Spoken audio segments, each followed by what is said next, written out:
والصلاة والسلام على سيد الأنبياء والمرسلين وعلى آله وأصحابه أجمعين ومن تبعهم بإحسان إلى يوم الدين. أما بعد فأعوذ بالله من الشيطان الرجيم. بسم الله الرحمن الرحيم. والذين جاهدوا فينا لنهدينهم سبلنا. صدق الله العظيم. وقال رسول الله صلى الله عليه وسلم: من خرج في طلب العلم فهو في سبيل الله حتى يرجع. رواه الترمذي أو كما قال عليه الصلاة والسلام. عزیز طلباء، یہ اللہ تعالیٰ کا فضل ہے، اللہ تعالیٰ کا احسان ہے کہ تھوڑا سا وقت آپ کے بیچ میں رہ کر کچھ کہنے کچھ سننے کی سعادت نصیب فرمائی ہے. یوں تو ہمارا اجتماع، ہمارا جمع ہونا ہر جمعرات ان آخری گھنٹوں میں ہوتا رہتا ہے. حکم ہوا کہ تربیتی اعتبار سے کچھ باتیں طلباء کے درمیان میں ذکر کی جائیں، اپنے عمل کے لیے اور اپنی ذات کو مخاطب کرتے ہوئے آپ طلباء سے مخاطب ہوں. یہ اللہ تعالیٰ نے کرم فرمایا کہ ایک علمی ادارے میں، دینی ادارے میں پڑھنے پڑھانے کے تعلق سے اللہ تعالیٰ نے ہمیں اور آپ کو جمع فرمایا. کائنات کا کوئی بھی ذرہ اللہ تعالیٰ کے حکم کے بغیر حرکت نہیں کرتا، یہ ہم سب کا عقیدہ ہے. وَمَا تَسْقُطُ مِن وَرَقَةٍ إِلَّا يَعْلَمُهَا وَلَا حَبَّةٍ فِي ظُلُمَاتِ الْأَرْضِ وَلَا رَطْبٍ وَلَا يَابِسٍ إِلَّا فِي كِتَابٍ مُبِينٍ. کہ ایک پتا، وَمَا تَسْقُطُ مِن وَرَقَةٍ، کوئی بھی پوری دنیا کے کسی بھی درخت کا کوئی بھی پتا اگر وہ زمین کی طرف آتا ہے تو وہ بھی اللہ تعالیٰ کے علم میں ہے. یہاں اچھا خاصا 6 فٹ کا انسان، بچے اپنے ماحول کو، اپنے گھر کو، اپنے علاقے کو آرام اور آسائش کے بہت سارے نقشوں کو چھوڑ کر اگر طلب علم کے لیے، حصول علم کے لیے کسی ادارے کے اندر جمع ہوا ہے تو بس یہی کہا جا سکتا ہے: ای سعادت بزور بازو نیست. یہ انسان کا اپنا کوئی ذاتی کمال نہیں ہے، بلکہ اللہ تعالیٰ کی طرف سے انتخاب ہے کہ اس نے علم کے لیے، دینی علوم کے حصول کے لیے، پڑھنے اور پڑھانے کے لیے ایک بہترین علمی فضا اللہ رب العزت نے، ایک علمی فضا کا اللہ تعالیٰ نے انتظام فرمایا.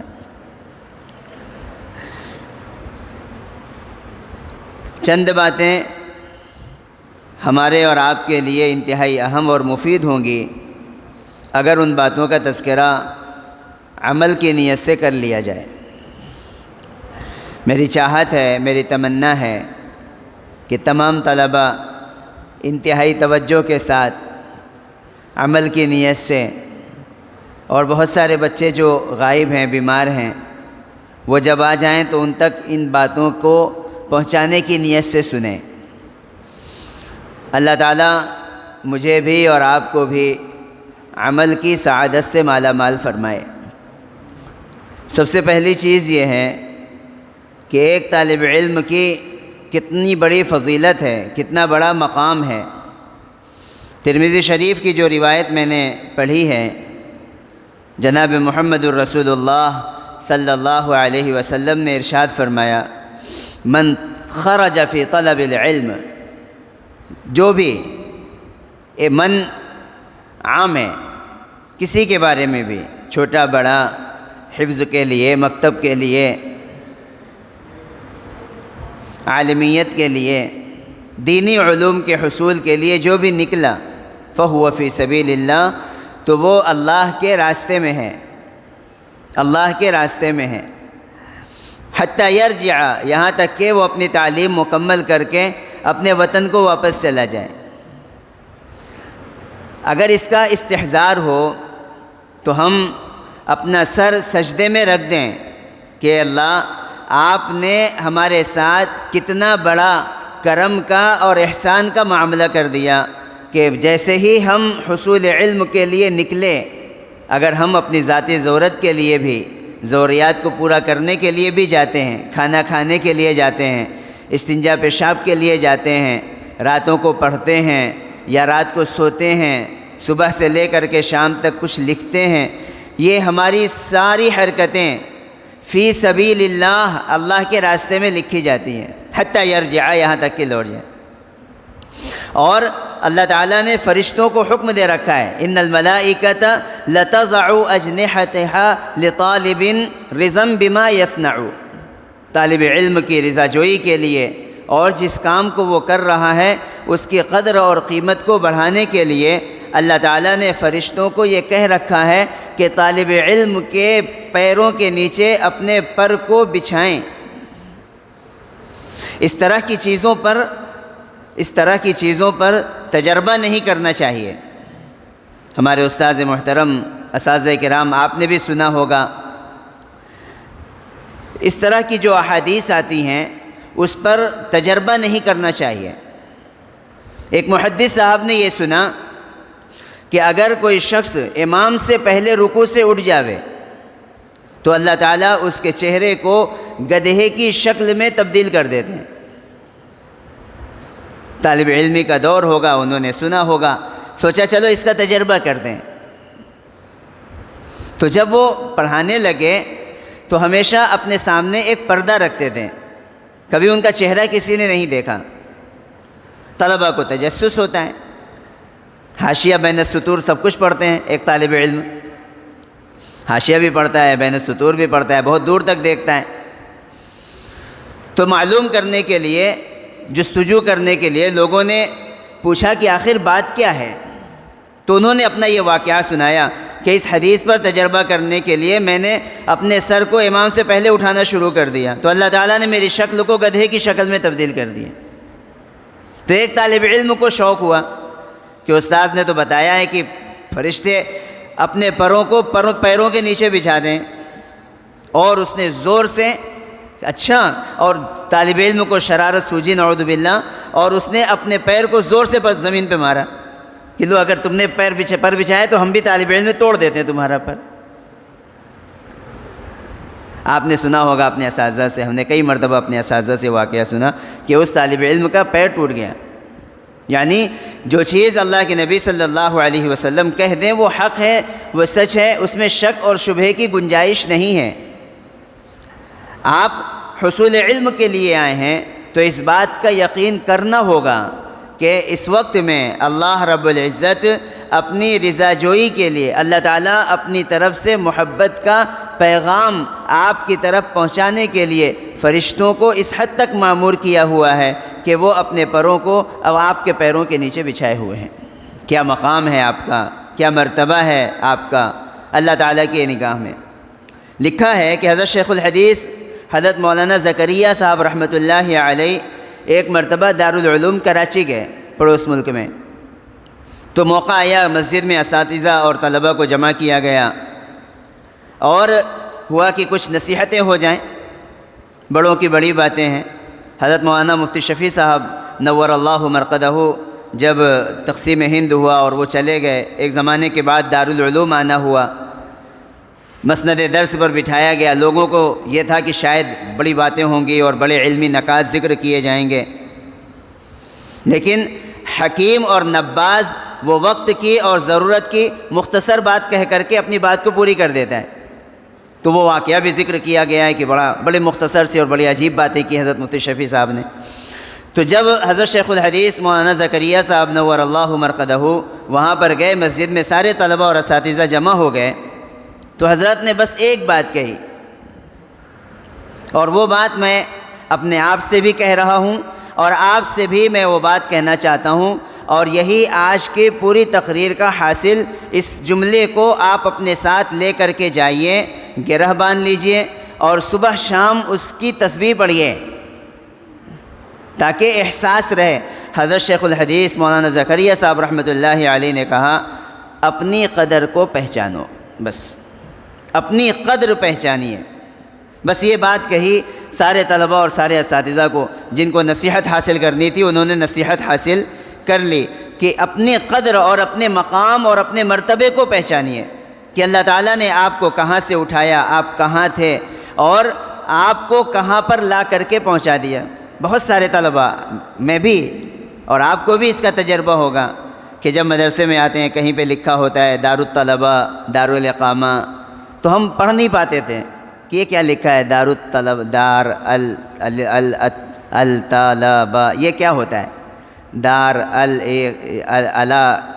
اللہ قامہ، پڑھ نہیں پاتے تھے.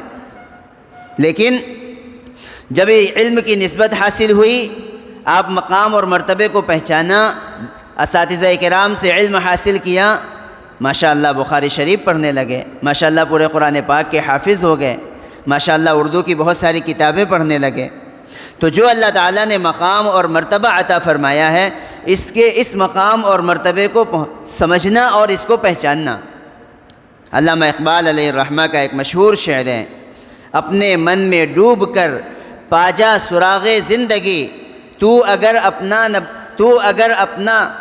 اگر میرا نہیں بنتا نہ بن اپنا تو بن، تو اگر میرا نہیں بنتا نہ بن اپنا تو بن. یعنی اپنی مقام اپنے مرتبے کو پہچان کر کے اس دور طالب علمی کو اتنا قیمتی اور اتنا بہترین بنانا ہے کہ یہاں سے جب ہم نکلیں تو پھر اور آگے کی ترقی کی منزلوں کو طے کرتے رہیں. تو یہ مدرسے کی زندگی آپ کے اساتذہ کے ساتھ، کتابوں کے ساتھ، تعلیم کے ساتھ، تعلیم کے حلقوں کے ساتھ، یہ جو وقت گزر رہا ہے یہ آپ کے بننے کی جگہ ہے. اور جن کامیابیوں کو آگے چل کر کے بروئے کار لانا ہے اور اپنے آپ کو جس طرح سے امت کے لیے نافع بنانے کے لیے اپنے آپ کو پیش کرنا ہے، جن صفات کی آگے ضرورت پڑنے والی ہے ان صفات سے آراستہ اور متصف ہونا ہر طالب علم کی دور طالب علم میں ذمہ داری ہے. اس لیے کہ اگر کمی کے ساتھ نکل گئے تو پھر وہ کمی بڑھتی چلی جائے گی، اور اگر خوبی کے ساتھ نکلے تو وہ خوبی بڑھتی چلی جائے گی. کہتے ہیں نا من الحسن الى الحسن ومن الحسن الى الاحسن من الحسن الى الحسن ومن الحسن الى الاحسن ومن الاحسن الى الاحسن من. بڑھیا سے اور بڑھیا اور بڑھیا سے اور اچھا، ترقی کرتے کرتے کرتے وہ پوری انسانیت کے لیے راہبر اور رہنما بن جاتا ہے. لیکن شرط یہ ہے کہ اپنے قدر کو، اپنے مقام کو، اپنے مرتبے کو جو اللہ تعالیٰ نے طالب علمی کی شکل میں عطا فرمایا ہے، اس کے قدر کرتے ہوئے، اس کو پہچانتے ہوئے اگر ہر دن اور ہر صبح اور ہر شام ہم گزاریں گے. طالب علم کا ایک مقام ہے، ایک مرتبہ ہے. تذکرۃ الخلفاء ایک کتاب ہے علامہ ذہبی کی، اس میں علامہ ابن عساکر رحمۃ اللہ علیہ کا ایک واقعہ ذکر کیا ہے. یہ دمشق کے رہنے والے، ملک شام کے، وہاں سے حصول علم کے لیے نیشا پور گئے. اس وقت کے بڑے محدث اور امام تھے ابو عبداللہ الفراوی رحمۃ اللہ علیہ. حصول علم کے لیے ان کے پاس پہنچے، حدیث کا علم حاصل کرنے کے لیے. ایسا شوق تھا علامہ ابن عساکر رحمۃ اللہ علیہ کے اندر طلب علم کا. علامہ فراوی رحمۃ اللہ علیہ نے لکھا ہے کہ میں تھک گیا، تھکا دیا اس طالب علم نے مجھے، صبح سے لے کے شام تک، شام سے لے کے صبح تک، اور ہر وقت ہر مجلس میں بس علم حاصل کرنے کی ایک ایسی للک، بس اس نے مجھے تھکا دیا. یہاں تک کہ میں نے قسم کھا لیا کہ اگر اگلے دن 3 دن کے بعد، 3 دن مہمانی کا حق ہے، 3 دن تو پڑھایا جیسے تیسے. حدیث کا شوق رکھتے تھے علامہ فراوی رحمۃ اللہ علیہ، پڑھانے کا بھی ذوق تھا، وہ امید بھی رہتی تھی کہ طلبہ آئیں اور پڑھیں. لیکن انہوں نے اپنے ذوق اور شوق کی وجہ سے ان کو تھکا مارا. تو انہوں نے قسم کھا لی کہ اگر اب اگلے دن یہ بچہ اگر آیا تو میں اپنے دروازے کو نہیں کھولوں گا. جب اگلا دن ہوا تو ایک آدمی آیا، دروازہ کھٹکھٹایا اور آ کر کے کہا انا رسول اللہ صلی اللہ علیہ وسلم، میں رسول اللہ صلی اللہ علیہ وسلم کا قاصد ہوں اور مجھے یہ حکم دیا گیا ہے کہ میں آپ کے پاس جاؤں۔ علامہ فارابی رحمۃ اللہ علیہ نے فرمایا مرحباً، قلت مرحباً، بہت اچھا ماشاءاللہ، کیا پیغام لائے ہو؟ تو اس آنے والے نے کہا قال لی فی المنام، کہ مجھے خواب میں یہ کہا گیا ہے ائتی الی الفراوی، فراوی کے پاس جاؤ اور جا کر کے امضی الی الفراوی، فراوی کے پاس جاؤ، وقل لہ، اور ان سے کہو قدم بلدکم رجل شامی اسمر اللون یطلب حدیثی فلا تمل عنہ۔ دیکھو ایک شخص ملک شام سے گندمی رنگ کا علم حاصل کرنے کے لیے تمہارے شہر میں آیا ہے، اس کے علم کے حصول کے شوق کی وجہ سے تم کسی قسم کے الجھن کے اندر مبتلا نہ ہو، تم اس کو اس وقت تک علم دو جب تک کہ اس کی علمی پیاس نہ بجھ جائے۔ اس کتاب کے اندر آگے لکھا ہے پھر اس کے بعد سے علامہ فارابی رحمۃ اللہ علیہ کا حال یہ ہو گیا تھا کہ جب تک ابن عساکر رحمۃ اللہ علیہ بیٹھے رہتے تھے وہ بھی بیٹھے رہتے تھے، یہاں تک کہ یہ خود اٹھے تو ان کے بعد یہ اٹھ کر کے اپنے کام کے اندر جاتے تھے۔ ایک طالب علم کا مقام ہے جب صدق دل کے ساتھ، سچی طلب کے ساتھ حصول علم کی راہ میں اپنے قدم کو بڑھا دیتا ہے تو پھر اللہ رب العزت غیب سے اس کی رہنمائی اور رہبری فرماتے ہیں، اچھے اساتذہ کا انتظام فرماتے ہیں، اچھے ماحول کا انتظام فرماتے ہیں، اس کی مشکلوں کو اللہ تعالیٰ حل فرماتے ہیں۔ کچھ دن پہلے حضرت مولانا چراغ الدین صاحب دامت برکاتہم العالیہ تشریف لائے تھے، انہوں نے کیسا پیارا واقعہ سنایا تھا کہ جاؤ اور جا کر کے ان کی مدد کرو، سارا سب کچھ چھوڑ دو کہ کیا ہوا، کیسے ہوا، کیا نہیں ہوا، پہلے جاؤ اور ان کی مدد کو پہنچو، سب سے پہلے نمبر پر جا کر کے ان کی مدد کرو، ورنہ مجھے اپنی جان کا خطرہ ہے۔ انتظام کیا جاتا ہے اللہ تعالیٰ کی طرف سے۔ اور اگر مدرسے کے اندر رہ کر کے طالب علم ہو کر کے بھی طالب علم نہ رہیں، پڑھنے کے اوقات میں سستی محسوس ہو، پڑھنے کے اوقات میں بوجھ محسوس ہو، جو اپنا انفرادی مطالعے کا اور اپنی انفرادی یاد کرنے کا یا پھر عشاء کے بعد اور مغرب کے بعد کی پڑھائی کے جو اوقات ہیں اس میں بوجھ محسوس ہو، بار بار گھڑی کی طرف نگاہ ہو، تو پھر طالب علم مدرسے کی زندگی میں تو رہ جاتا ہے لیکن آگے چل کر کے وہ امت کے لائق نہیں بنتا ہے۔ امت کے صلاح کا کام آپ سے لیا جائے، اس کے لیے یہ مدرسے کی جو زندگی ہے اس کے اندر قدم قدم پر اپنے آپ کو اللہ تعالیٰ کے حضور میں طالب بنانا پڑے گا، طالب پیش کرنا پڑے گا۔ نام طالب ہونے کا کوئی فائدہ نہیں ہوتا ہے، ہاں دل کے اندر سے طلب ہو، دل کے اندر سے شوق ہو تو پھر اللہ تعالیٰ انتظام فرماتے ہیں۔ بہت سارے بچے ایسے ہوتے ہیں جن کو بڑی شکایت رہتی ہے، اساتذہ ایسے ہیں، نظام ایسا ہے اور وقت نہیں ہے اور بہترین ماحول نہیں ہے، عربیہ کا تو حال ہی ایسا ہے، نعوذ باللہ۔ بہت سارے بچے جو یہاں سے پڑھ کر کے گئے، پڑھتے ہوئے وہ بتائیے ان سے کیا کام ہوگا؟ کہتے ہیں جس پلیٹ میں کھائے اس میں تو سوراخ نہ کریں، اسی میں سوراخ کر رہا ہے، اسی میں کھا رہا ہے، اسی میں سوراخ کر رہا ہے، تو اس کو بے وقوف کہا جاتا ہے جو جس ڈال پر بیٹھا ہوا ہے اور اسی ڈال کو کاٹ رہا ہے۔ تو شکایت ہوتی ہے طلبہ کو مدرسے کے نظام سے۔ نظام الگ چیز ہے، اصل آپ کے اندر کا شوق ہے۔ آپ اگر اللہ کے حضور میں اپنے آپ کو طالب ثابت کر دیتے ہیں تو پھر اللہ تعالیٰ آپ کی کشتی کو دریا کے پار لگا دیں گے۔ کہتے ہیں دریا میں تلاطم ہو تو مل سکتی ہے منزل، کشتی میں تلاطم ہو تو ساحل نہیں ملتا۔ دریا ہشکولے لے رہی ہے اور پانی بہت اوپر نیچے ہو رہا ہے لیکن کشتی سکون سے ہے۔ اگر یہ کہیں کہ شاعر نے مدرسے کے ماحول کو دریا کہا ہے اور طالب علم کو کشتی کہا ہے، تو دریا کے اندر اگر نظام خراب ہے یا یہ ہے ایسا ہے ویسا ہے لیکن کشتی پرسکون ہے، طالب علم محنتی ہے، تو اس کی کشتی منزل تک پہنچ جائے گی۔ اور کشتی میں تلاطم ہو تو ساحل نہیں ملتا، بڑا پرسکون دریا ہے لیکن کشتی ہی ڈاواڈول ہو گئی، اب اس کو پڑھنے کا من نہیں ہے، پڑھنے کا شوق نہیں ہے اور تعلیمی اوقات کو بوجھ سمجھتا ہے، کھیلنے کے اوقات کو غنیمت سمجھتا ہے، تو پھر اس کشتی کے اندر یہ کشتی ڈاواڈول ہو رہی ہے، اب منزل تک ہی نہیں پہنچ سکے گی جب تک کہ یہ پرسکون نہ ہو جائے۔ اس لیے اہل نظر نے کہا ہے خاص طور سے طلباء کے لیے کہ چند علمی رکاوٹیں ہیں، ان سے اپنے آپ کو بچانا ہوگا۔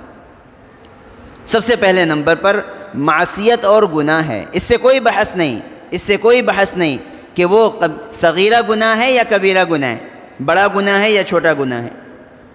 علماء نے لکھا ہے کل ما نہاہ اللہ عنہ فہو کبیرہ، ہر چیز جس سے اللہ تعالیٰ نے منع کر دیا، اللہ کے رسول صلی اللہ علیہ وسلم نے ناراضگی کا اظہار کر دیا، وہ چیز گناہ ہے، بس وہ اللہ کی خطا ہے، اللہ کی نافرمانی ہے۔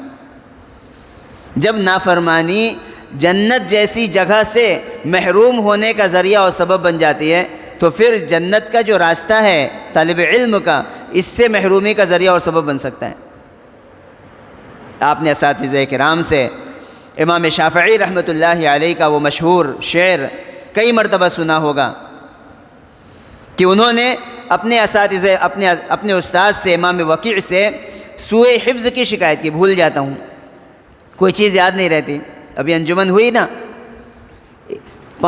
4 مہینے کے قریب ہو گئے، کچھ بچوں نے 30 سیکنڈ کی تقریر کی، کچھ بچوں نے 1 منٹ کی تقریر کی، حالانکہ کم سے کم 4 منٹ کی تقریر ان کی بہترین انداز خطابت کے ساتھ ہونی چاہیے تھی۔ اب یہ شکایت ہے کہ یاد نہیں ہوتی، تو علامہ امام شافعی رحمۃ اللہ علیہ نے اپنی سوء حفظ کی شکایت کی۔ میں اپنے آپ کو بھی مخاطب کر رہا ہوں اور آپ کو بھی۔ تو انہوں نے جو واقعہ پیش آیا تھا اس کو ایک شعر کی شکل دی ہے، شکوت الی وکیع سوء حفظی فاوصانی فارشدنی فاوصانی الی ترک المعاصی، میں نے اپنے استاذ محترم امام وکیع سے بھول جانے کی شکایت کی، فارشدنی الی ترک المعاصی، تو کہا کہ گناہوں کو چھوڑ دو، گناہ کو چھوڑ دو، اس لیے کہ وَأَخْبَرَنِي أَنَّ الْعِلْمَ نُورٌ وَنُورُ اللَّهِ لَا يُعْطَى لِعَاصِي، اور مجھے یہ بتایا کہ دیکھو گناہ، علم ایک نور ہے اور علم کا نور گناہ کی ظلمت کے ساتھ نہیں آ سکتا ہے۔ معصیت سے اپنے آپ کو بچانا، گناہ سے اپنے آپ کو بچانا۔ چند چیزیں، ایذائے مسلم حرام ہے، مسلمان کو تکلیف پہنچانا۔ اب مسلمان چاہے چھوٹا ہو، چاہے بڑا ہو، بوڑھا ہو، مرد ہو، عورت ہو، اسلام کی خوبی ہے المسلم من سلم المسلمون من لسانہ ویدہ، رواہ مسلم، مسلمان وہ ہے کہ جس کے ہاتھ اور اس کی زبان سے مسلمان محفوظ رہے۔ اب ایک طالب علم دوسرے طالب علم کو چڑھاتا ہے علاقائیت کی بنیاد پر، وطنیت کی بنیاد پر۔ ماشاءاللہ آپ کا یہ ادارہ ایک ایسا باغ ہے جس میں ہر علاقے کے پھول کھلتے ہیں، کوئی میوات کا ہے، کوئی بہار کا ہے، کوئی یو پی کا ہے، کوئی باڑمیر کا ہے، کوئی جیسلمیر کا ہے، کوئی جودھ پور کا ہے۔ علاقے الگ ہیں، زبان الگ ہیں۔ اب کسی کی علاقائیت کی بنیاد پر، کسی کی وطنیت کی بنیاد پر، یا پھر کسی کے کمزور ہونے کی وجہ سے عبارت میں غلطی کر دیتا ہے پڑھنے میں، اس کی بنیاد پر اس کو حقیر سمجھنا، اس کا مذاق اڑانا، بہت بڑا گناہ ہے۔ حضرت اشرف علی تھانوی رحمۃ اللہ علیہ کے ہاں ایک خط آیا، تو اس خط میں لکھا تھا حضرت مجھے آپ سے ملوکوت کا من کر رہا ہے، ملاقات کو انہوں نے ملوکوت لکھا۔ تو جو مریدین بیٹھے ہوئے تھے ان میں سے ایک نے کہا حضرت ایسا لگتا ہے بنگالی ہے، یہ بنگالی لگتا ہے، یہ ملوکوت لکھا ہے۔ حضرت اشرف علی تھانوی رحمۃ اللہ علیہ نے ان کو خطاب کرتے ہوئے کہا مجھے ڈر ہے کہ تمہارا خاتمہ ایمان پر نہ ہو،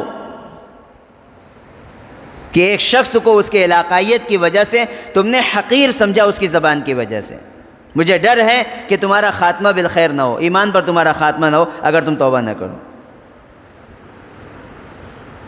مباش در پے آزار و ہرچ خواہی کن کہ در شریعت ما ازو گناہ نیست۔ دیکھو کسی کو ستانے کے پیچھے مت رہو، کسی کو ستانے کے پیچھے مت پڑو، اس لیے کہ ہماری شریعت میں اس سے بڑا کوئی گناہ نہیں ہے۔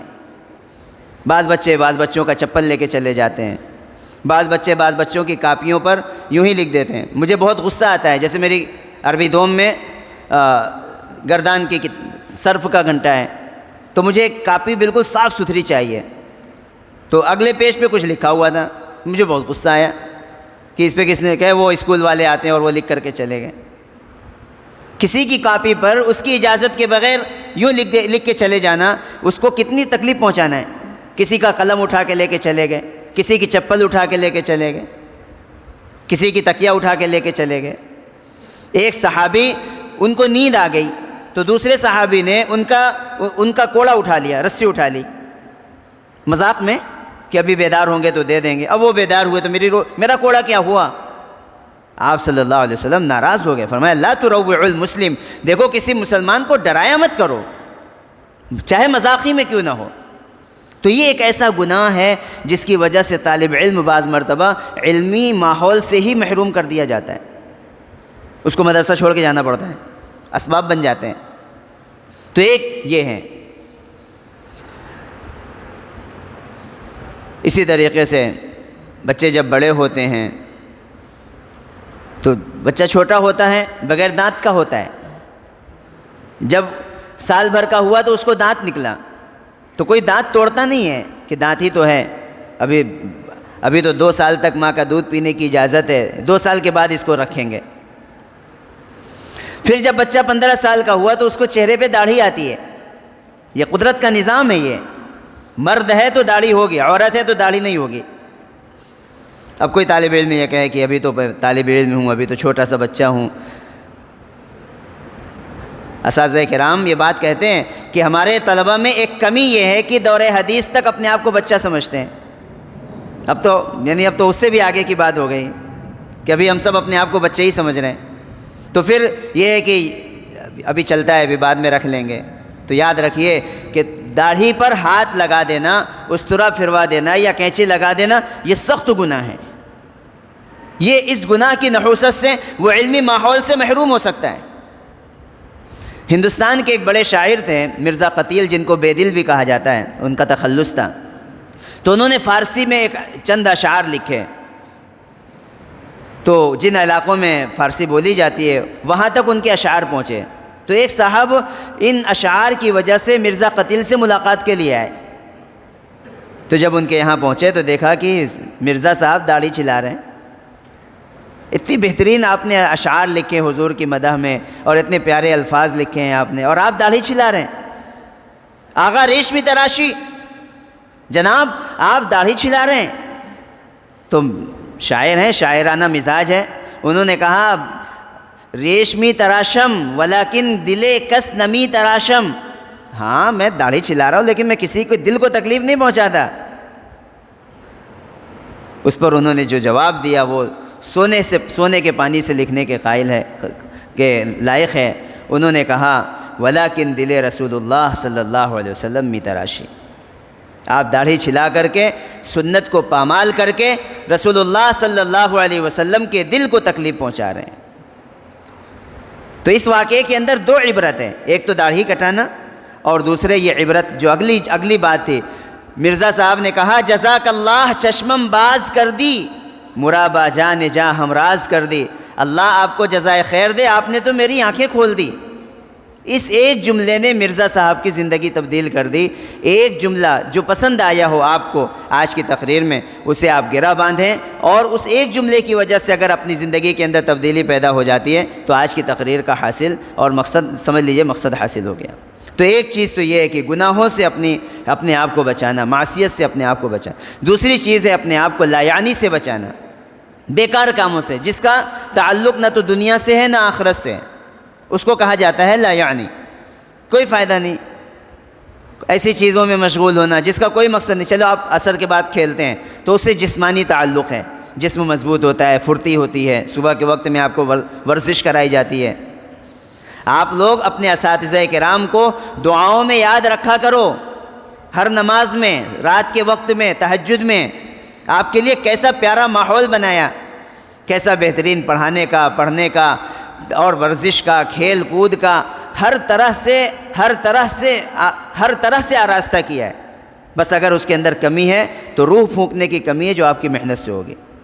اور ان رکاوٹوں سے جو علم سے یا علمی ماحول سے محروم ہونے کا ذریعہ اور سبب بن جاتے ہیں، اس سے اپنے آپ کو بچانا. تو لا یعنی سے بچنا، جس کا کوئی مقصد نہیں ہے. ایسی چیزوں سے اپنے آپ کو محفوظ رکھنا۔ حضرت کعب ابن عجرہ ایک صحابی ہیں، وہ فرماتے ہیں کہ میں رسول اللہ صلی اللہ علیہ وسلم کے پاس گیا تو دیکھا کہ آپ کے چہرے کا رنگ بالکل بدلا ہوا ہے، یعنی پیلا ہو گیا ہے۔ تو انہوں نے حال چال پوچھا، یا رسول اللہ یہ کیسے ہو گیا؟ فرمایا آپ صلی اللہ علیہ وسلم نے کہ 3 دن گزر گئے ہیں، پیٹ میں ایک لقمہ نہیں گیا ہے تو چہرے کا رنگ بدل گیا۔ یہ فوراً وہاں سے اٹھے اور گئے اور ایک یہودی کے یہاں ملازمت کی اور کچھ کھجوریں لی اور رسول اللہ صلی اللہ علیہ وسلم کی مجلس میں حاضر ہوئے۔ کتنی خوشی ہوگی آپ صلی اللہ علیہ وسلم کو۔ آپ نے ایک سوال کیا، کعب اتحبنی، اے کعب تم کو مجھ سے محبت ہے کیا؟ تم کو مجھ سے محبت ہے؟ انہوں نے کہا نعم یا رسول اللہ، بلا یا رسول اللہ، بہت محبت ہے مجھے آپ سے، اتنی محبت کہ ہم اظہار نہیں کر سکتے، بہت محبت ہے آپ سے۔ پھر آپ نے چند نصیحتیں کی کہ جو مجھ سے محبت کرتا ہے فقر اس کی طرف بڑی تیزی کے ساتھ آتا ہے۔ کہنے لگے کہ میں ایک دن بیمار ہو گیا اور کئی دن حضور کی مجلس میں حاضر نہ ہو سکا۔ آپ صلی اللہ علیہ وسلم نے صحابہ سے پوچھا کہ کعب کہاں ہیں، کعب ابن عجرہ کہاں ہیں؟ لوگوں نے بتایا کہ میں بیمار ہوں۔ تو آپ صلی اللہ علیہ وسلم پیدل مسجد نبوی سے اپنے گھر سے میرے گھر تشریف لائے اور آ کر کے کہا ابشر یا کعب، اے کعب تم کو بشارت ہو، تم کو خوشخبری ہو۔ تو بغل میں ان کی امی بیٹھی ہوئی تھی، تو امی جان نے، ہوتا ہے نا صغرا کبرا ملا کے نتیجہ نکالا جائے، رسول اللہ آئے ہیں اور بشارت دے رہے ہیں، تو صغرا کبرا ملا کر کے انہوں نے کہا اے کعب تم کو جنت مبارک ہو، جنت مبارک ہو۔ تو آپ صلی اللہ علیہ وسلم نے پوچھا من هذه المتعلیہ، ارے یہ کون ہے جو قسمیں کھا رہی ہیں؟ تو حضرت کعب نے کہا یہ میری والدہ ہیں۔ آپ صلی اللہ علیہ وسلم نے فرمایا اے ام کعب تمہیں کیا پتا کہ کعب نے اپنی زبان سے کوئی ایسا کلمہ نکالا ہو جو لا یعنی ہو، یعنی لا یعنی بات کی اتنی نحوست ہوتی ہے کہ انسان رسول اللہ کی بشارت سے اور جنت میں جانے سے محروم ہو سکتا ہے، تو پھر یہ علمی ماحول سے محرومی کا ذریعہ اور سبب کتنا بڑا بنے گا۔ غزوہ احد میں ایک صحابی شہید ہوئے، آپ صلی اللہ علیہ وسلم ان کے گھر پر تعزیت کے لیے تشریف لے گئے، تو نعش پر ان کی والدہ یہ کہہ رہی تھی بیٹا تجھے جنت مبارک ہو۔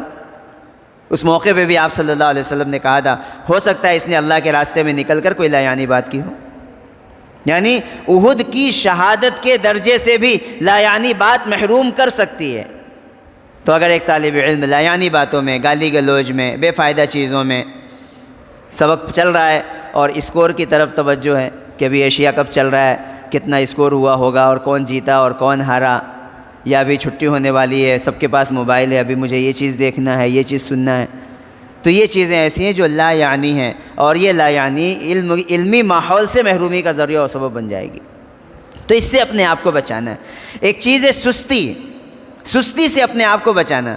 اصلاحی خطبات اکثر میرے جمعہ کا جس سے میں مطالعہ کرتا ہوں، ساری تقریریں تقریباً میں کر چکا ہوں گا جمعہ کے بیان میں، اصلاحی خطبات میں، تو بہت ساری باتیں اس میں بڑی قیمتی ملتی ہیں۔ تو حضرت مفتی تقی صاحب نے ایک موقع پہ لکھا ہے کہ لوگ سستی کا علاج چاہتے ہیں وظیفوں کے ذریعے سے، کہ کوئی وظیفہ بتا دو کہ سستی ختم ہو جائے، اور کوئی وظیفہ بتا دو جس کی وجہ سے میں کام پر لگ جاؤں، عمل پہ لگ جاؤں۔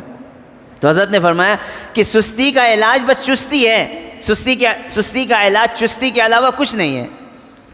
تو مطالعے کا وقت ہے اور مطالعے کا من نہیں کر رہا ہے، تو اس وقت میں کوئی دعا آپ کے کام نہیں آئے گی، کوئی وظیفہ آپ کے کام نہیں آئے گا، یا تو استاد کا ڈنڈا کام آئے گا، یا پھر یہ کہ آپ اپنے اندر کی سستی کو ختم کرنے کے لیے فوراً مطالعے پر لگ جائیں، جی چاہے یا نہ چاہیں۔ تو تھوڑا سا دیر گزرے گی کہ مطالعے کے اندر چسکا اور مزہ آنے لگے گا، پھر وہ سستی ختم ہوگی چستی کے ذریعے سے۔ اور بہت ساری چیزیں، یعنی بہت سارے گھنٹے ہیں، اکثر بچے 2 گھنٹہ پڑھا، کچھ بچے ایسے ہیں کہ پھر سر میں درد ہو رہا ہے، تو وہ سب جانتے ہیں کہ سر میں درد نہیں ہو رہا ہے، رات میں شاید نیند نہیں آئی ہوگی، نیند پوری کرنے کے لیے گئے ہیں، یا پھر یہ کہ سستی ہے۔ اب سستی ہے تو بیٹھے رہیے۔ حضرت مولانا طارق جمیل صاحب، جن سے اللہ تعالیٰ نے پوری دنیا میں دین کا کام لیا اور ہر جگہ گئے اور کتنے لوگوں کی ہدایت کا ذریعہ اور سبب بنے، ان کے بارے میں ان کی زبانی سنی ہے کہ تعلیمی اوقات میں اکثر گھنٹے اس طرح سے گزرے کہ میں استاذ کے پاس بستر پر لیٹا ہوتا تھا، اور اکثر لوگوں کا یہ ہوتا تھا یہ آج نہیں تو کل مر جائے گا، اتنا بیمار رہتا تھا میں، لیکن میں نے کبھی سبق نہیں چھوڑا، تو آپ دیکھیے ایک ظاہری ایک زندہ نمونہ ہے کہ اللہ تعالیٰ نے ان سے پورے ملک کے اندر اور پوری دنیا میں کام لیا۔ تو یہ سستی کو چھوڑ دینا اور چستی کی طرف آ جانا، اپنے آپ کو فرتیلا بنانا، اپنے آپ کو عمل کے لیے عادی بنانا اور اپنے آپ کو اس کے اوپر ڈال دینا، یہ آپ کی کامیابی کا ضامن ہوگا اور آپ کے علمی رکاوٹوں سے دوری کا ذریعہ اور سبب بنے گا۔ ورنہ تو انسان الجھ کر کے آج سستی ہے، پھر سستی، پھر سستی، پھر گھر چلا گیا، پھر گھر سے آنے کا من نہیں ہو رہا ہے، اور پھر ہوتے ہوتے ہوتے جب 1 مہینہ گزرا تو اب کیا جاؤں، بچے آگے بڑھ گئے ہوں گے، اب کچھ سمجھ میں نہیں آئے گا، اور ہزار قسم کے شیطان الجھنے ڈال کر کے انسان کو علمی ماحول سے محروم کر کے ناکارہ بنا دیتا ہے۔ تو ایک چیز یہ ہے سستی، اور ایک اہم چیز ہے بے ادبی سے اپنے آپ کو بچیں۔ جن اساتذہ طلباء کے ساتھ تو ہے ہی ہے کہ طلباء کے ساتھ ادب کے ساتھ رہنا ہے، خاص طور سے اساتذہ کے ساتھ۔ آپ جب سبق یاد نہیں کرتے ہیں تو آپ کے استاذ کو تکلیف ہوتی ہے۔ جب آپ کو ایک صفحہ لکھنے کے لیے دیا، نقل یا یہ کہ گردان یا الفاظ و معانی، یا یہ کہ آپ کو تقریر یاد کرنے کے لیے دیا، اور جب آپ ویسے ہی آ جاتے ہیں بغیر پریپریشن کے، بغیر تیاری کیے ہوئے، تو اساتذہ کو تکلیف ہوتی ہے۔ آپ کو اندازہ نہیں ہے کہ اس تکلیف کا اثر کتنی دور تک پڑتا ہے، کتنا محرومی کا ذریعہ اور سبب بن جاتا ہے انسان۔ تو یہ بڑی بے ادبی ہے کہ استاذ نے ایک بات کہی اور آپ نے اس کو مانا نہیں، یا یہ کہ مدرسے کا کوئی نظام، جیسے میں نے شروع میں کہا، سمجھ میں نہیں آیا تو اب اس کے اوپر واویلا مچا رہے ہیں، اس کے اوپر اسٹرائک ہو رہی ہے، اس کے اوپر اساتذہ سے بے ادبی ہو رہی ہے، اساتذہ سے اساتذہ کی شکایت ہو رہی ہے۔ تو پھر یہ وہ چیزیں ہیں جو بے ادبی کے زمرے میں آتی ہیں، اور اس کی وجہ سے انسان علمی ماحول سے محروم کر دیا جاتا ہے۔ جب علمی ماحول سے ہی محروم ہو گیا تو پھر علم سے کٹنا اس کے لیے لازمی، اور پھر امت کے صلاح و فلاح کا جو ایک خواب دیکھا تھا گھر والوں نے، وہ کام ادھورا رہ جائے گا۔ آپ کو یہاں پر بھیجا ہے، آپ کے پیچھے آپ کے گھر والوں کے خواب ہیں۔ ایک بڑے عالم اپنے بیان میں کہنے لگے کہ میں ایک جگہ لندن میں گیا ایک صاحب کے وہاں، تو وہ گئے گھر، صبح کے وقت تھا، ملاقات کے لیے میں گیا تھا، اور وہ چائے کا کپ رکھ کر کے جب واپس آئے تو پھوٹ پھوٹ کر کے رونے لگے۔ تو میں سوچا شاید کوئی حادثہ پیش آیا گیا ہوگا، کوئی تکلیف ہوگی، کوئی پریشانی ہوگی۔ تو میں نے ان سے پوچھا، تو وہ کہنے لگے کہ میں نے اپنے بیٹے کو عالم بنایا اس امید کے ساتھ کہ یہ مجھے جنت میں لے کے جائے گا، دین کی محنت کرے گا، دین کی خدمت کرے گا، لیکن افسوس یہ ہے کہ جب سے مدرسے سے آیا ایک دن بھی فجر کی نماز نہیں پڑھی ہے۔ تو رو رہے تھے۔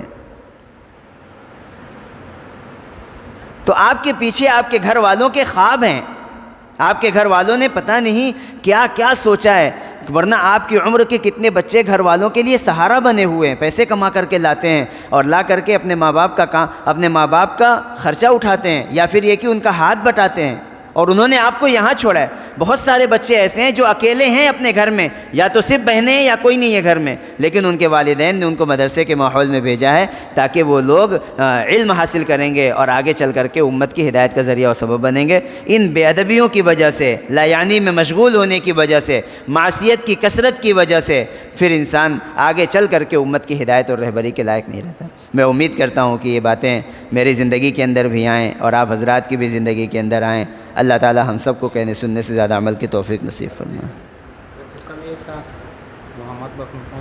تقریر کا مسابقہ ہوا تھا، اس میں اول دوم سوم پوزیشن عربی میں بھی تھی اور اردو میں بھی تھی۔ تو جس طالب علم نے پہلی پوزیشن حاصل کی تھی وہ محمد حسن دور حدیث ہے، وہ کسی بیماری کی وجہ سے گھر چلے گئے تھے، وہ ابھی آئے ہیں، وہ اپنا انعام شیخ صاحب سے لے لیں۔ محمد حسن دور حدیث نہیں ہے، اچھا کہاں چلے گئے؟